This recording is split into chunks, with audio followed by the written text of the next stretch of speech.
agora recebendo mais uma vez aqui na nossa bancada o secretário de Estado de Governo, Marcelo Aros. Secretário, seja muito bem-vindo mais uma vez aqui à 98 News. Bom dia. Bom dia, Ibrahim. Bom dia, Laura. Uma alegria participar aqui mais uma vez com vocês. Secretário, vamos começar trazendo uma pauta muitíssimo importante, porque ela já ganhou corpo na Assembleia Legislativa e tivemos ontem a sanção do reconhecimento oficial do cordão de fita de identificação para pessoas com doenças raras. Essa formalização possível após a entrada em vigor da legislação com publicação no Diário Oficial no último dia 19. Eu queria saber o tamanho do impacto. O senhor tem uma relação muito próxima com, eu vou chamar assim, a comunidade de pais e de pessoas que lidam com doenças raras. Qual é o tamanho e qual é a relevância que o senhor atribui a este feito? Ibrahim, é realmente um passo importantíssimo na luta que nós temos pela inclusão no estado de Minas Gerais. Como você bem disse, essa parcela da população que tem doença rara é uma parcela significativa da nossa sociedade. Hoje, estima-se que nós tenhamos no Brasil 15 milhões de doentes raros. Levando em consideração que Minas sempre tem mais ou menos 10% da população do país, então nós calculamos que em Minas tenha mais ou menos 1,5 milhão de pessoas com doenças raras. São muitas as doenças raras, né? Quando a gente fala em doença rara, é muito raro, obviamente, aquela doença, mas são muitas as doenças. Então, quando você vai somando isso, dá um quantitativo muito grande.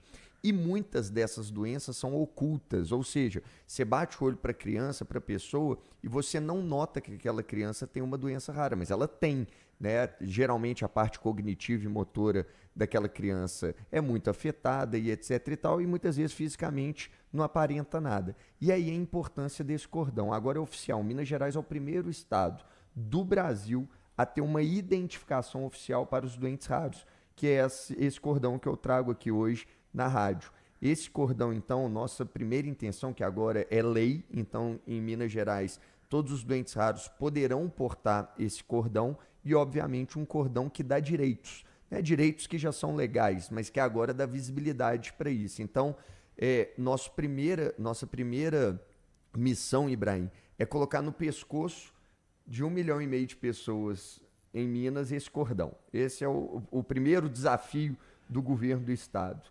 E o segundo desafio é a gente conscientizar a população como um todo, porque de nada adianta a pessoa estar com o cordão no pescoço se aquela pessoa que está atendendo ela ou recebendo ela não souber o que isso significa. Então, a pessoa está usando esse cordão roxo com esse símbolo universal da doença rara, aquela pessoa tem doença rara e ela tem direitos legais que a gente precisa observar. Essa é a intenção e, sem sombra de dúvidas, transforma a vida de muita gente. Secretário, queria lhe perguntar exatamente sobre o passo seguinte. Bom, uma vez tendo esta identificação, tem uma gama de atendimentos, sejam prioritários ou de pelo menos uma percepção social que deve mudar frente a essas pessoas para garantir a elas o melhor acolhimento possível na hora de fazer isso. Mas nem todas as estruturas, por exemplo, das empresas privadas ou do Estado, estão adequadas e preparadas para isso. Eu quero lhe perguntar atinente ao Estado de Minas Gerais.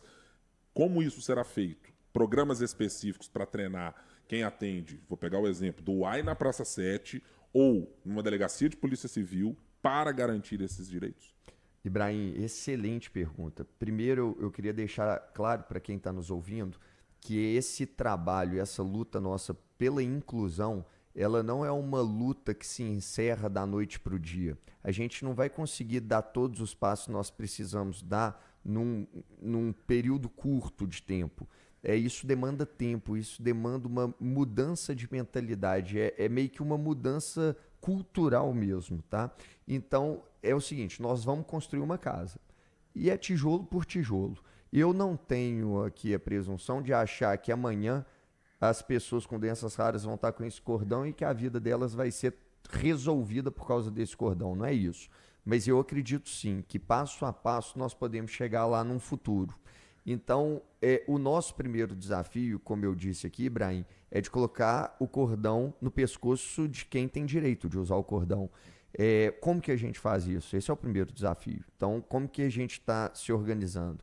nós temos todas as associações que são cadastradas no estado que fazem um atendimento a pessoas com deficiência e doenças raras. Por exemplo, as APAES. As APAES são mais de 400 APAES em Minas Gerais. E geralmente no interior são elas que acolhem essas crianças. Então nós estamos mandando cordão para todas as APAES, para todas essas associações e pedindo para que eles conscientizem os familiares dos doentes raros do que significa ter esse cordão. Primeira etapa.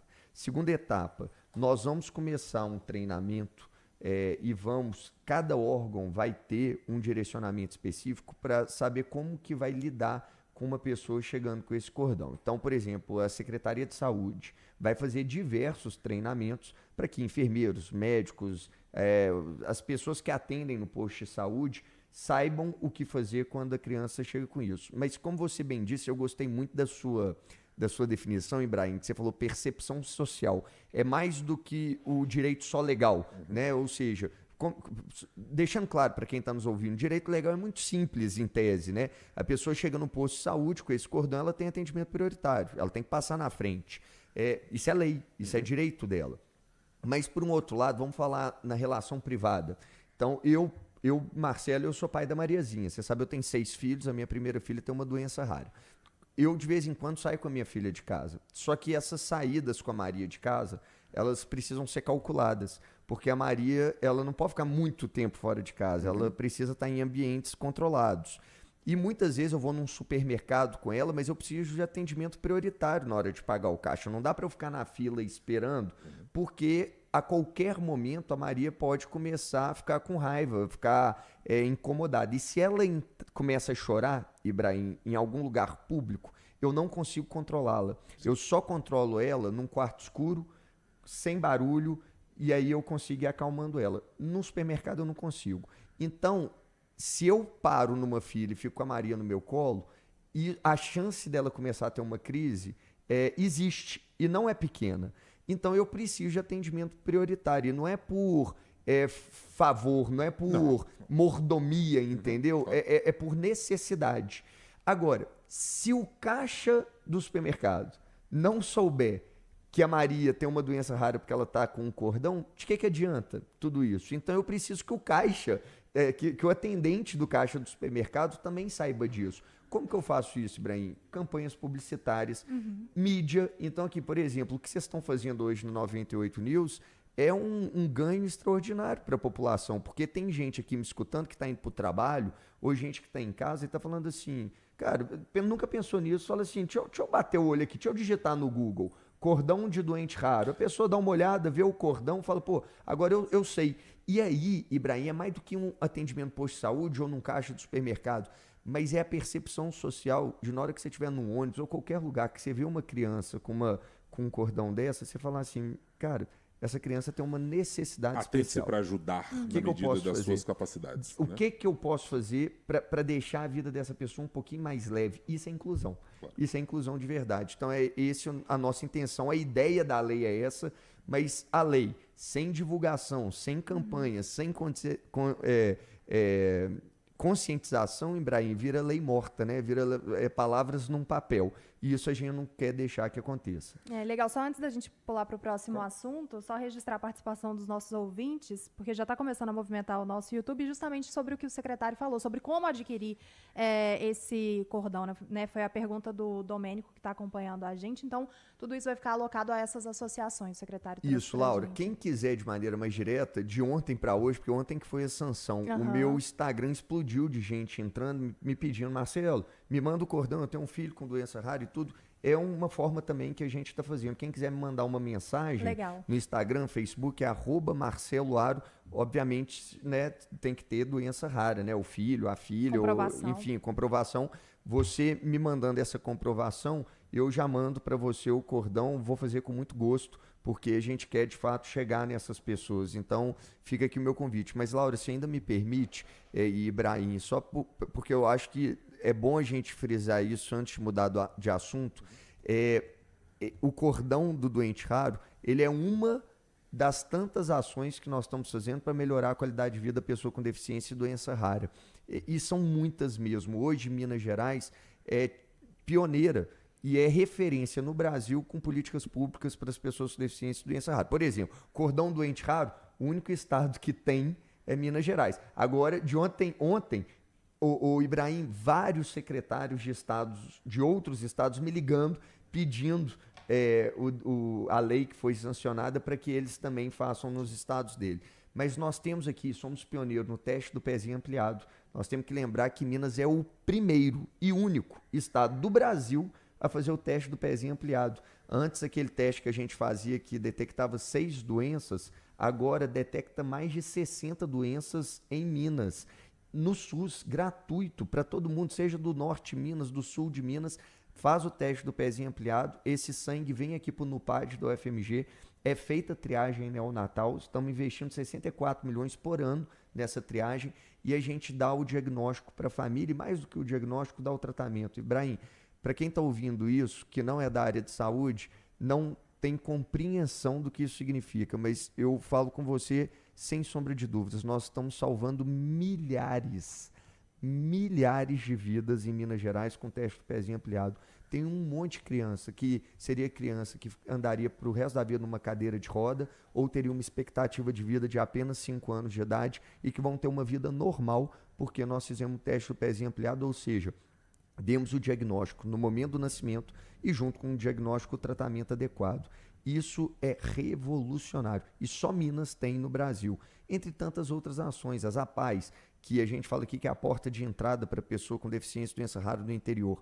Nós investimos, primeira vez na história, 45 milhões de reais nas APAES. Nunca foi feito isso. Isso resolve todos os problemas das APAES? Claro que não. Porque as APAES, cada dia que passa, a demanda está aumentando. Eu não sei se vocês estão tendo essa percepção, Sim, Ibrahim, mas por caso de autismo e tudo está aumentando. Pessoas com transtorno de espectro autista. Exato. E acho, inclusive fazendo aqui uma consideração, um elogio rápido, secretário, à Assembleia Legislativa, que tem feito um trabalho muito importante com a atual legislatura, né?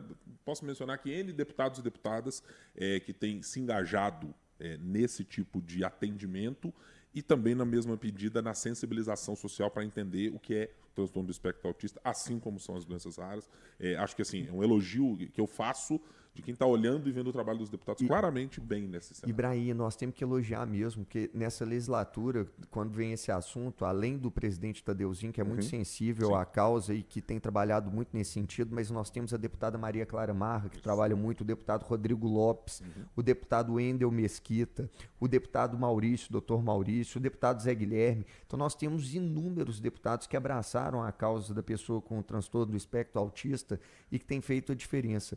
Mas aí, o que eu estava dizendo, Ibrahim, é que a demanda aumentou muito e o dinheiro diminuiu. Então, quando o Estado dá 45 milhões para as APAES, não resolve todos os problemas, mas é um gesto da gente estar falando para as APAES o seguinte: a gente se preocupa com vocês, a gente sabe da situação que está difícil e nós vamos, de alguma maneira, também ajudá-los. As salas multissensoriais, Ibrahim, a gente só tinha uma em Belo Horizonte. A minha filha Maria teve acesso à primeira sala que chegou em Minas Gerais, que foi em Belo Horizonte. Minha filha a gente tinha que pagar para ela ter direito à sala multissensorial, e lá atrás nasceu no meu coração esse desejo de levar a sala multissensorial para o interior. Nós conseguimos instalar 31 salas multissensoriais no interior de Minas. Hoje, todas as regiões têm uma sala multissensorial. É claro que não é onde a gente ainda quer chegar, eu quero que tenha uma sala multissensorial por cidade, mas ainda não é possível, mas já temos 31 salas no interior do estado, então assim, são muitos os benefícios, muitos os ganhos que a gente tem, o selo raro no Tribunal de Justiça. Hoje toda criança com doença rara familiar que entra com processo judicial tem celeridade no Tribunal de Justiça, ganha um selo de doente raro, ou seja, são muitas e muitas ações que estão transformando a vida das pessoas. Mas eu termino esse assunto, Ibrahim, falando para vocês aquilo que você sabe, quem me conhece de perto sabe. Eu não quero, gente, eu falo isso de todo o meu coração, com sinceridade nas minhas palavras. Eu não quero daqui 20 anos ser lembrado como secretário de governo que resolveu um problema grande na Assembleia, ou secretário de governo que era um exímio articulador político. Eu quero ser lembrado como secretário de governo que mudou a vida dos doentes raros, das pessoas com deficiência. Essa é a verdadeira missão da minha vida. É para isso que eu estou na política. E para isso eu acordo todo dia de manhã e trabalho muito e vou dormir tarde, porque eu sei o tanto que essas pessoas precisam. Eu sei que 90% dos doentes raros são cuidados só por mães solteiras, mães solos, e eu sei o que essas mães passam. Então a gente tem obrigação, ao saber disso, de trabalhar para melhorar um pouquinho a vida dessas pessoas. Secretário, falamos sobre governo, falamos sobre deputados e, claro, vamos chegar à Assembleia Legislativa e a discussão mais relevante neste momento para as contas públicas do Estado, inclusive para garantir atendimento a essas pessoas que nós mencionamos aqui. Tivemos, no encerramento do primeiro semestre, a posição do vice-governador, professor Matheus Simões, dizendo que precisamos colocar CEMIG e Copasa para serem discutidos na Assembleia como ativos que podem parar no Propag. O presidente da casa disse o seguinte, calma lá, porque essa discussão não está colocada ainda, nós vamos ver no segundo semestre. Que posição o governo adotará na volta dos trabalhos? É a pauta de urgência, precisa colocar as duas efetivamente, ou não? Com o que já passou-se de Propag, é suficiente para o momento? Ibrahim, o nosso discurso ele permanece o mesmo desde o primeiro dia que nós iniciamos a discussão do Propag. Nós precisamos da aprovação completa do pacote Propag, que foram os 12 projetos de lei que nós mandamos para a Assembleia. Sem sombra de dúvidas, a Assembleia tem sido uma grande parceira no sentido de aderirmos ao Propag e darmos uma solução definitiva para a dívida no estado de Minas Gerais. Já avançamos muito. Vários projetos fundamentais, estratégicos, já foram aprovados pela Assembleia e também sancionados pelo governador Romeu Zema. Nós tivemos a própria Codemig, como você bem disse, entre outros projetos, mas nós ainda precisamos avançar em outros projetos que estão lá. Mas eu não tenho dúvida que a Assembleia está fazendo o papel dela. E acredito que a discussão, de fato, ela é sensível e requer um debate. Então está tudo dentro das 4 linhas. Eu vejo, por parte do presidente Tadeuzinho, essa disposição de colocar em votação. E eu até falo, Ibrahim, sobre a questão da Copasa e da CEMIG, nós do governo estadual, nós acreditamos ser fundamental para que nós consigamos, de fato, equacionar as dívidas de Minas, resolvermos a questão da CEMIG e da Copasa.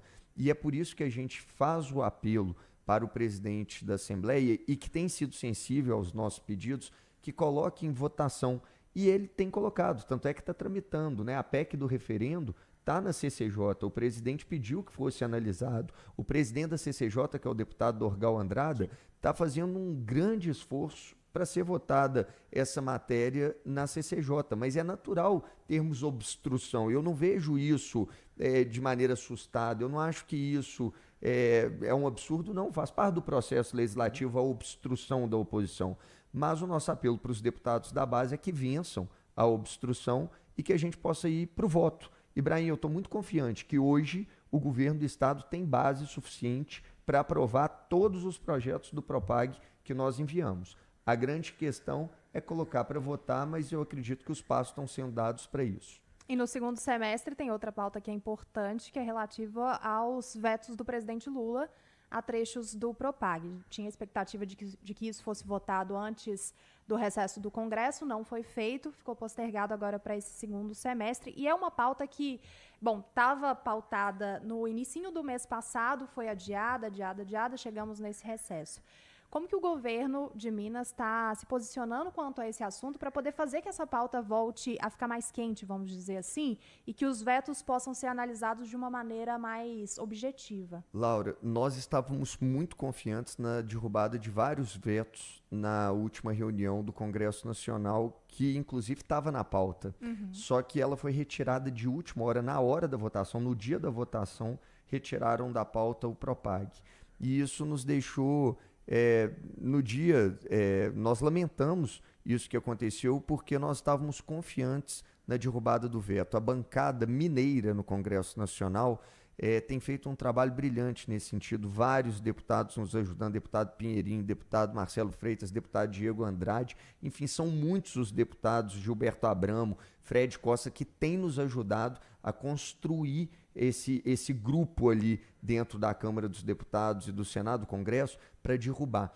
Os mineiros já entenderam que essa derrubada dos vetos transforma a vida dos mineiros. E nós estamos falando de bilhões e bilhões de reais que vão ser investidos na vida de cada cidadão mineiro. Quando a gente fala de derrubada de veto do Propag, podem ter certeza, não é uma ideia longe. O mineiro tem que entender o seguinte: se derrubar os vetos do Propag no Congresso Nacional, eu vou ter uma estrada melhor, eu vou ter um posto de saúde me atendendo melhor, eu vou ter escola para os meus filhos melhor, mais bem estruturada, mais equipada, porque é dinheiro para Minas Gerais.